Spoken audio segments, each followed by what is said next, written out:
The Antichrist is alive right now, and the Bible tells us exactly where he'll come from. But almost everyone's been looking in the wrong direction. For centuries, prophecy teachers pointed to Rome. Others pointed east to a vague Middle East location. But there's a name buried in Scripture that changes everything. A tribe erased from God's prophetic record. A bloodline marked from the very beginning. In the next 12 minutes, I'm walking you through 4 prophetic paths that connect ancient empires to modern nations. And by the end, you'll understand why this deception won't come with chaos. It will come with peace.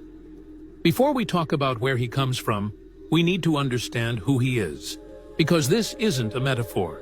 The Bible describes a real person, a man who will rise at the end of history and seize control of the entire world. Paul calls him the man of sin, the son of perdition. John calls him the beast who rules over every nation. Daniel calls him the little horn who rises among kings. Different names, same person.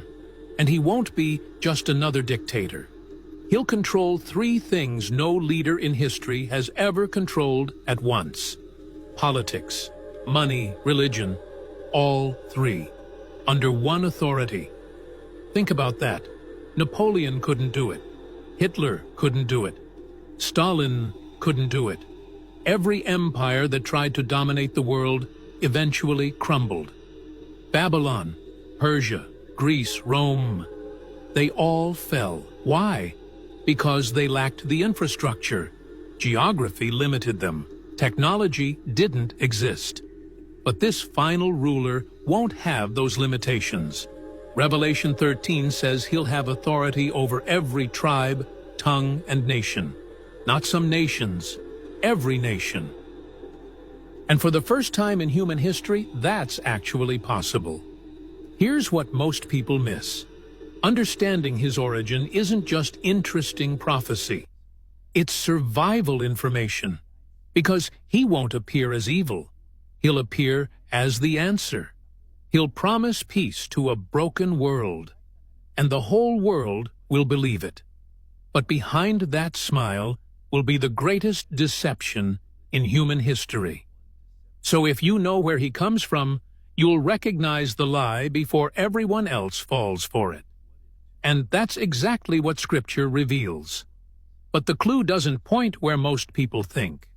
Most prophecy teachers point west to Rome, or east to a vague Middle East. But what if the real clue doesn't point outside Israel at all? What if it points within?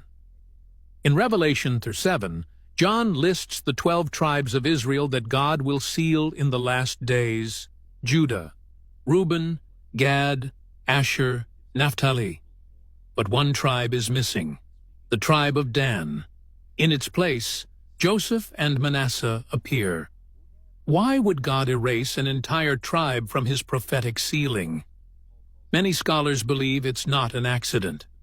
It's a warning. Jacob's prophecy gives us the first clue. On his deathbed, he spoke over each of his sons and described their future. But when he reached Dan, his tone changed. Genesis 49:17 says, Dan shall be a serpent by the way, a viper on the path. Not a lion like Judah, not a warrior like Benjamin. A serpent. And throughout Scripture, the serpent represents one thing: Satan, the deceiver, the destroyer. Could Jacob have been warning that the final deceiver would come from Dan's bloodline? History makes the pattern clear. In Judges 18, the tribe of Dan abandoned the land God gave them. They moved north, seized new territory by force, and built a shrine filled with idols. They became the first tribe in Israel to make idol worship official. From the very beginning, their story was marked by rebellion, counterfeit religion, betrayal. But here's why this detail changes everything. Throughout the Old Testament, Israel never accepted outsiders as their deliverers, from Abraham to Moses, from David to the prophets.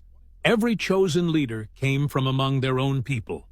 When foreign kings tried to rule them, whether Pharaoh, Nebuchadnezzar, or Antiochus, they resisted with everything they had. Even today, Orthodox Jews believe their Messiah must come from the royal line of David, from within Israel itself. That belief has never changed. So if the Antichrist is going to deceive Israel, he can't do it as an outsider. He has to appear as one of their own. He must look like them, speak like them, come from among them. And that's where this theory begins to take shape. What if the Antichrist carries Jewish blood? What if he comes from the tribe that disappeared from God's record? He could appear in Israel not as an enemy, but as their long-awaited Messiah. He could claim David's line. He could authorize the rebuilding of the temple. His deception would be flawless. Jesus warned about this in John 5:43.